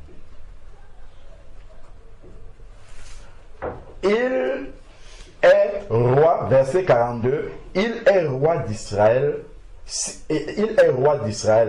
qu'il descende de sa croix 2 fois. 2 fois. Quand tu vas refuser de descendre la première fois, ne pense pas que tu as gagné si vite. Devant encore, tu vas encore trouver une personne qui va te proposer, une personne ou une seconde ou une autre porte, une autre voie qui va t'éviter d'avoir à mourir, d'avoir à souffrir. Il y a toujours un deuxième chemin qui est là, que tu peux emprunter, qui est un raccourci. Par contre, si tu empruntes ce chemin-là, ça, tu seras descendu de ta croix. Et on sait bien que tu descends de ta croix. Il n'y aura pas la mort, il n'y aura pas la transformation, il n'y aura pas la nouvelle vie. Combien, ce qui caractérise en fait, une des caractéristiques de notre ancienne vie, c'est quoi? Devant toutes les situations que nous vivions, nous cherchions à prendre les raccourcis. Tout ce qui est facile, qu'on peut éviter de souffrir dans tous les domaines, c'est ce qu'on faisait. On prend les raccourcis, tout ce qui peut nous éviter de souffrir là, on prend pour que les choses soient simples pour nous. Mais quand on vient en Christ, on comprend qu'on a embrassé la vie de souffrance. Comme un des frères réagissait sur le forum par rapport au baptême de feu, il disait que c'est quand on te prend et on te plonge dans la souffrance. On te plonge, tu es immergé dans les épreuves, dans la souffrance pour Christ. On ne souffre pas pour souffrir, c'est parce que ça contribue à nous bâtir, à nous transformer réellement. C'est parce qu'il y a un prix. La souffrance, c'est pour nous amener à l'image de Jésus-Christ. Il n'y a pas de Jésus formé en nous sans souffrance. Ce n'est pas possible. C'est que ce n'est pas à l'image de Jésus qu'on sera. On sera à une autre image. La Bible nous dit dans Romains chapitre 8 verset 29 qu'il est le premier-né d'un grand nombre de frères et le Seigneur nous a élus, il travaille pour que nous soyons semblables à l'image de son Fils. Et l'image de son Fils, c'est une image de souffrance. C'est une image de rejet. C'est une image de renoncement, en fait, à soi-même. Celui qui veut me suivre, qui ne renonce à lui-même d'abord. C'est ça qu'il dit dans Matthieu. Hein. Le passage de Luc qu'on a lu dans Matthieu 16, 24. Il le dit d'une autre manière. Matthieu 16, verset 24. Alors Jésus dit à ses disciples, si quelqu'un veut venir après moi, qu'il renonce à lui-même. En fait, si tu n'as pas renoncé à toi-même, tu ne pourras pas être disciple de Jésus-Christ. Si tu veux toujours dire, ah, moi ceci, moi cela, moi c'est... En fait, tu ne pourras pas être disciple. Tu vas avoir une belle religion, mais pas disciple de Jésus-Christ.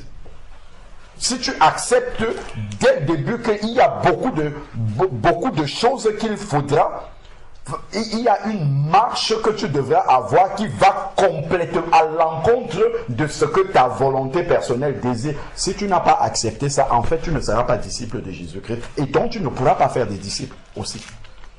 Parce que le Seigneur a dit, allez à travers le monde et faites de toutes les nations. Il n'a pas dit des religieux.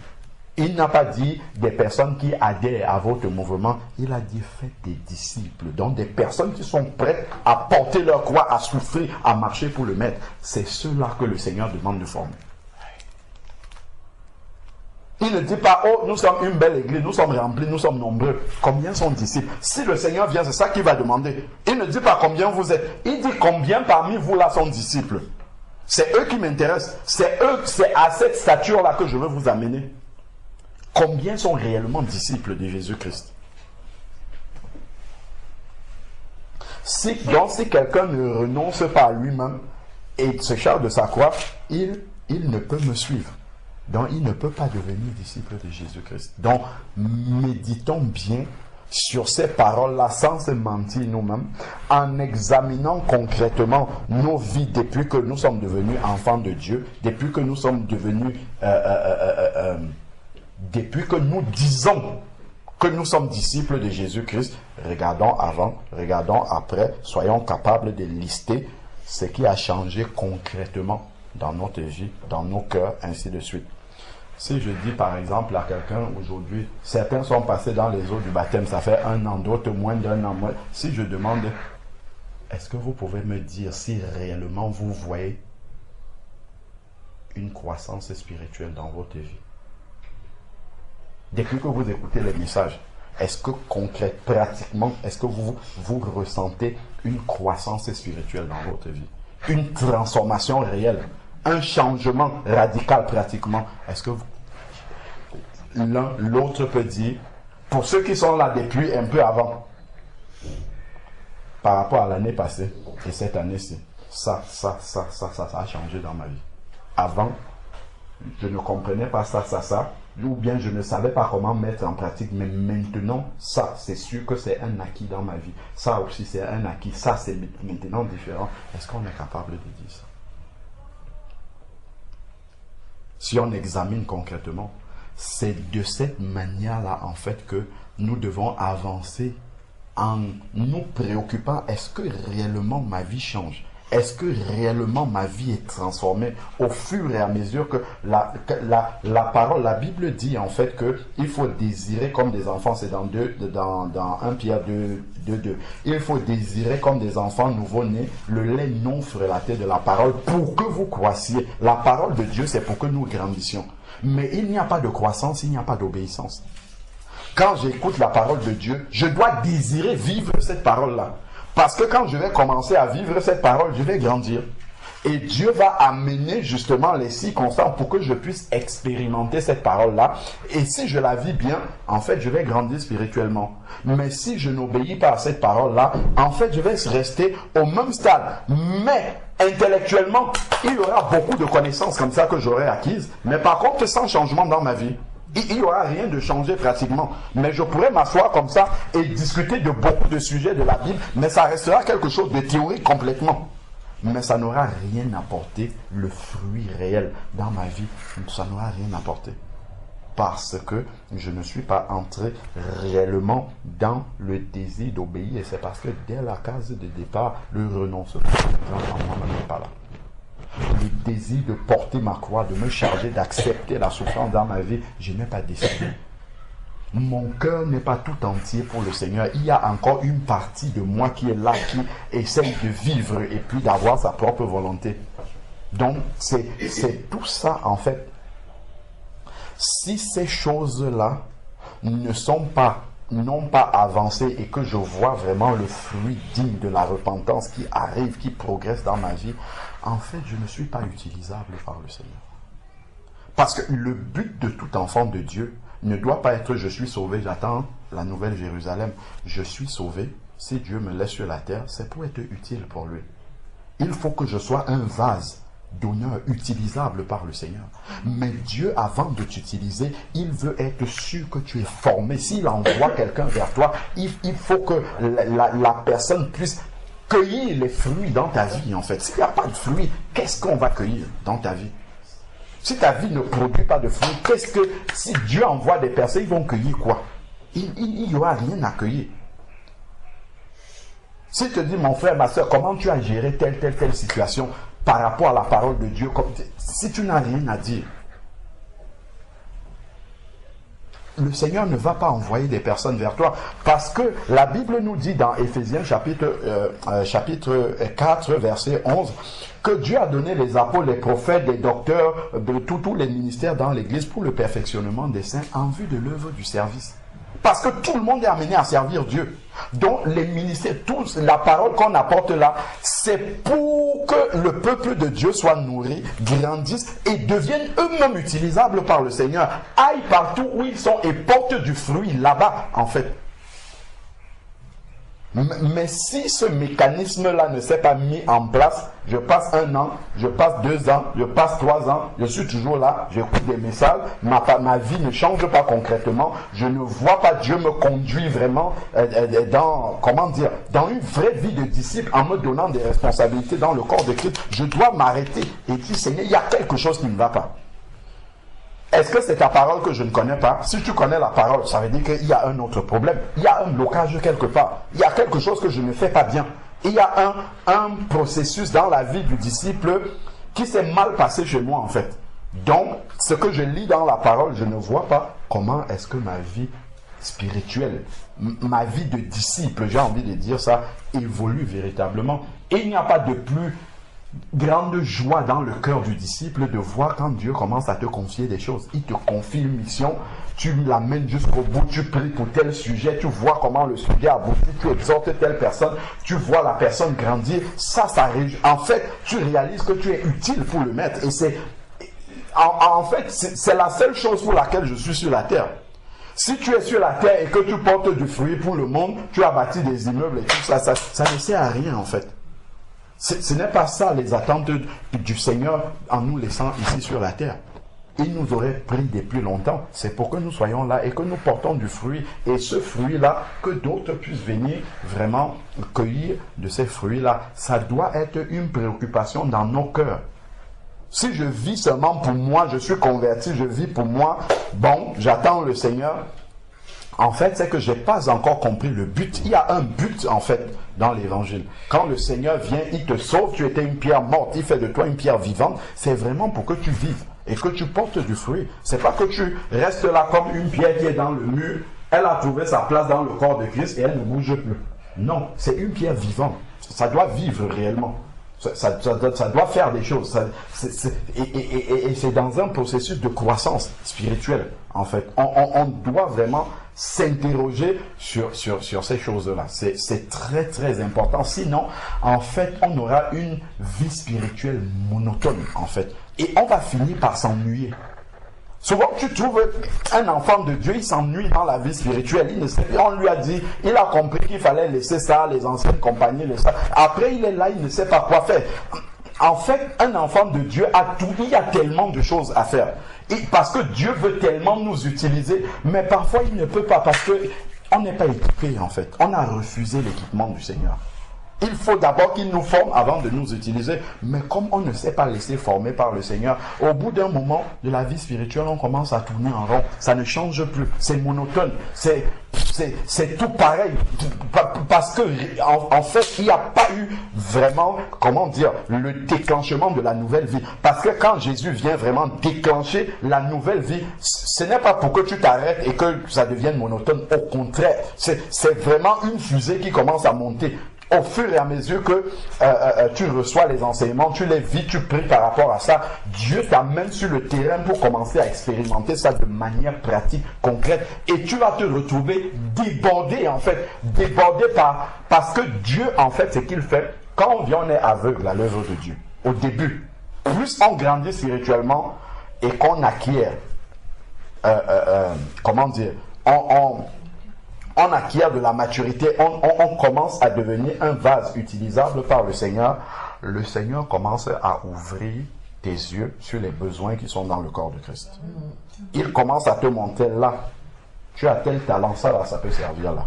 Il commence à te montrer là, tu peux faire ça. Ça, tu peux faire ça. Ne néglige pas si c'est petit, commence simplement à faire. Quand tu commences à faire, quand Dieu voit la consécration que tu as pour faire ce qui est petit, il commence à augmenter.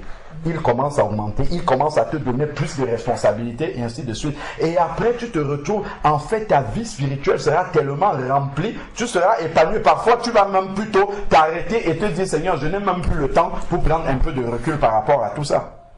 Plutôt que d'avoir tellement de temps que tu te demandes, mais finalement, être chrétien, c'est quoi? Je ne vois pas qu'est-ce que je dois faire, qu'est-ce que je peux faire, ainsi de suite. C'est parce que, en chemin, il y a quelque chose qui ne s'est pas passé normalement. Amen. Amen. Je propose deux choses s'il n'y a pas de complément pour l'instant. C'est un compris, deux qu'on parle. Qu'on parle. Par rapport à ce que chacun d'entre nous vit réellement par rapport au constat que nous faisons sur notre vie, est-ce que réellement quand nous vivons, est-ce que nous réalisons une croissance spirituelle, des changements concrets dans notre vie, pas forcément en citant, mais en comparant ce que nous entendons de la parole de Dieu et ce que nous vivons? Est-ce que réellement ce changement, quand on parle de nouvelles créatures, est-ce que c'est quelque chose qui est pratique, qui est concret pour nous? Est-ce qu'on le voit réellement? Est-ce qu'on le vit véritablement? Est-ce que devant les situations de la vie de tous les jours, on se sent bloqué par, je sais pas, on est bloqué d'agir comme les païens agissent, ou bien est-ce qu'on est toujours, on est toujours poussé à agir comme eux? Que vraiment, de manière concrète, est-ce que la nouvelle créature se manifeste dans notre vie? Est-ce que la croissance spirituelle se manifeste réellement dans notre vie? C'est important de temps en temps, ou même régulièrement, de s'arrêter pour voir est-ce que je progresse, est-ce que je stagne, ou est-ce que je regresse, parce que c'est possible aussi. Il y en a qui commencent à enfuser comme ça, après stagne, après commence à descendre. Il vaut mieux commencer doucement, mais monter toujours, jusqu'à ce qu'on atteigne le but que le Seigneur avait pour notre vie. C'est important en fait de ne pas ne pas entrer dans la religion en fait. C'est vraiment important. Si on ne fait pas ces bilans-là, personnellement, là on peut avoir un moment où on parle, mais chacun personnellement dans sa vie spirituelle doit toujours avoir ces moments de questionnement, de bilan comme ça, pour savoir est-ce que je suis toujours en train de marcher et d'avancer et de grandir avec le Seigneur, ou est-ce que je me suis arrêté, ou est-ce que c'est devenu, quand je parle de la religion, ça devient l'habitude. En fait, il n'y a plus de changement, c'est tout comme avant, ainsi de suite. Donc, c'est important vraiment d'avoir conscience de cela et de veiller à ce que notre vie soit réellement transformée. Amen. Seigneur éternel Dieu de grâce, Père, ta parole est la vérité. Et nous savons, Seigneur Dieu Tout-Puissant, qu'il n'y a pas d'ombre de variation en toi. Seigneur, ce que tu dis, tu l'accomplis. Tu nous as dit dans ta parole que tu nous as donné un cœur nouveau. Père, par la foi, nous croyons que lorsque nous avons expérimenté la conversion, tu nous as donné véritablement un cœur nouveau. Père, nous voulons te demander pardon parce que bien souvent, nous réalisons que dans ce cœur nouveau que tu nous as donné, nous avons nous-mêmes introduit des souillures là-dedans. Père, nous te demandons pardon parce que nous voyons souvent des mauvaises pensées. Nous voyons souvent, Seigneur Père, des amertumes. Nous voyons souvent, Seigneur Père, des soupçons du mal. Parfois même, ça peut aller jusqu'au manque de pardon. Nous voyons, Père, nous refusons la croix alors que ton cœur n'a pas renoncé à la croix, Seigneur Père. Mais nous voyons toutes ces choses encore se manifester. Père, nous voulons te demander pardon. Nous voulons vraiment, Seigneur Dieu, expérimenter de manière concrète cette vie nouvelle que tu nous as donnée. Car si tu dis que les choses anciennes sont passées et que toutes choses sont devenues nouvelles, Père, c'est la vérité. Si nous ne voyons pas ça, Seigneur Père, c'est que nous avons nous-mêmes bloqué quelque part. Nous avons nous-mêmes fait obstacle, Seigneur Père, à la transformation que tu veux opérer dans nos vies, Seigneur Père éternel. Seigneur, nous voici dans notre faiblesse devant toi. Père, que vraiment nos yeux puissent s'ouvrir sur ce qui ne va pas, Seigneur Père, dans notre croissance spirituelle. Seigneur Père, s'il y a blocage quelque part, dans la vie de mon frère, dans la vie de ma sœur, blocage spirituel, blocage de croissance spirituelle. Père, que tu puisses l'éclairer, lui ouvrir les yeux sur ce qui bloque, sur ce qui empêche, Seigneur Père, qu'il devienne véritablement utilisable entre tes mains. Car nous savons que tu veux utiliser tous tes enfants sans exception et tu veux nous utiliser sans limite, Seigneur Père éternel. Si nous ne sommes pas pleinement utilisés par toi, Père, nous savons qu'il y a des choses qui ne vont pas, Seigneur Père éternel, qui ne se passent pas comme elles auraient dû se passer dans la croissance normale d'un disciple, Seigneur Père éternel. Seigneur Dieu, nous te prions de venir nous éclairer encore et de nous aider, Seigneur Père, à pouvoir avancer et d'être de véritables disciples qui portons beaucoup de fruits, Seigneur Père éternel, car c'est cela même que tu désires, que nous allions et que nous portions beaucoup de fruits. Ta parole dit que tu veux nous émonder. Père, donne-nous d'accepter encore de mourir, Seigneur Père, d'accepter d'être immondé, d'accepter de renoncer, Seigneur Père éternel, à nous-mêmes pour porter encore davantage de fruits. Pour que nous soyons véritablement utilisés et utilisables entre tes mains, Père éternel. Voilà le cri de notre cœur. Et révèle à chacun d'entre nous, Seigneur Dieu, là où il y a un blocage, là où il y a quelque chose qui n'est pas conforme, Seigneur Père, à ta volonté. Seigneur Dieu, béni sois-tu encore. Donne-nous de continuer, Seigneur Dieu Tout-Puissant, à rechercher ta face, à ne pas accepter le chemin large, Seigneur Père, mais Seigneur Dieu, de persévérer sur le chemin étroit, Seigneur Dieu, afin que ton œuvre puisse être manifeste en nous, Père éternel, que toute la gloire te revienne d'éternité en éternité au nom de Jésus-Christ. Amen. Amen.